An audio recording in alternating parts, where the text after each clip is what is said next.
एक छोटे से गांव में 3 भाई रहा करते थे। राजू, विजय और संजय। तीनों भाइयों की ज़िंदगी अलग अलग थी। राजू एक मेहनती किसान था और वह खेतों में काम करता था, और वहीं पर विजय एक होटल चलाता था,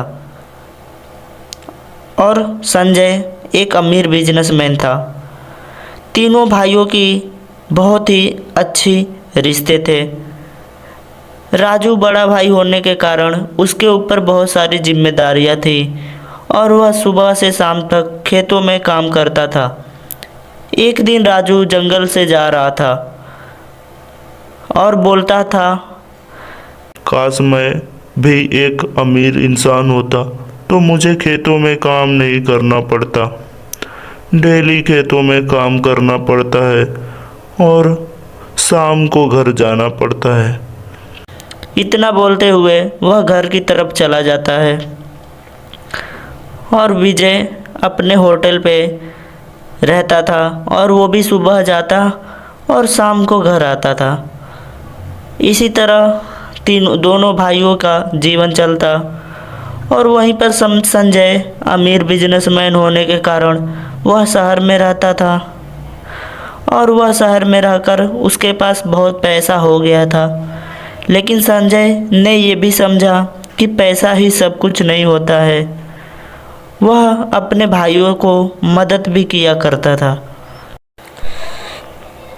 एक बार राजू की फसल तैयार हो जाती है, जिससे वह उसके पास काफ़ी ज़्यादा अनाज हो जाता है, जिसे वह सोचता है, इसे क्यों ना मैं बोरों में बेचकर मार्केट में बेच देता हूँ, जिससे मेरे पास काफ़ी पैसे हो जाएंगे।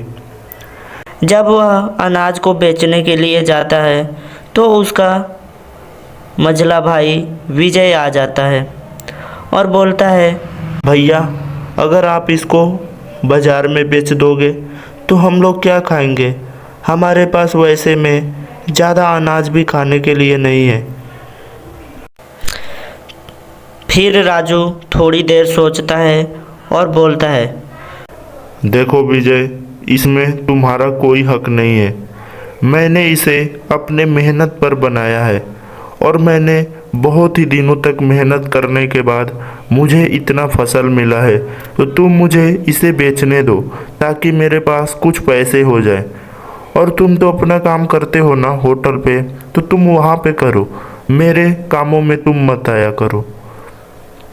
इतना बोलने के बाद विजय समझ जाता है कि ये मेरे लिए नहीं सोचता। फिर विजय वहाँ से बिना कुछ बोले धीरे से चला जाता है। फिर राजू अपने मन में बोलता है, एक तो इतने मेहनत से फसल लगाओ और उसे काटो, फिर उसे काट कर बेचने जाओ, तो ये चला आता है। मैंने तो अपने मेहनत से सब किया है, इसको तो एक बार बोला भी नहीं कि चल मेरे साथ।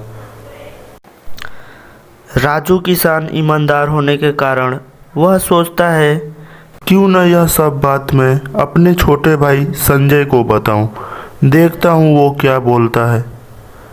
फिर अगले दिन राजू संजय को फ़ोन लगाता है और उसे घर पे बुलाता है। फिर संजय घर पे आता है तो राजू बोलता है, भाई, मैं ये सोच रहा हूँ कि मैं ये फसल बेच दूँ। संजय बोलता है, हाँ भैया, वो आपने ही बनाया है ना, आपका मेहनत है, आप बेच दो उसे, आपके पास कुछ पैसे भी हो जाएंगे। संजय की बातों को सुनकर राजू समझ जाता है कि हाँ, ये भाई सबसे अच्छा है। ये सोचता है कि मैंने अपने मेहनत से ही किया है। फिर अगले दिन राजू किसान उस अनाज को ले जाकर बेच देता है। तो इस कहानी से हमें ये शिक्षा मिलती है कि हमें कोई भी काम अपने ज़रूरतमंदों से पूछकर ही करना चाहिए। अगर हम बिना पूछे ही कोई काम करते हैं तो उससे हमारे गहरे रिश्ते पर प्रभाव पड़ेगा।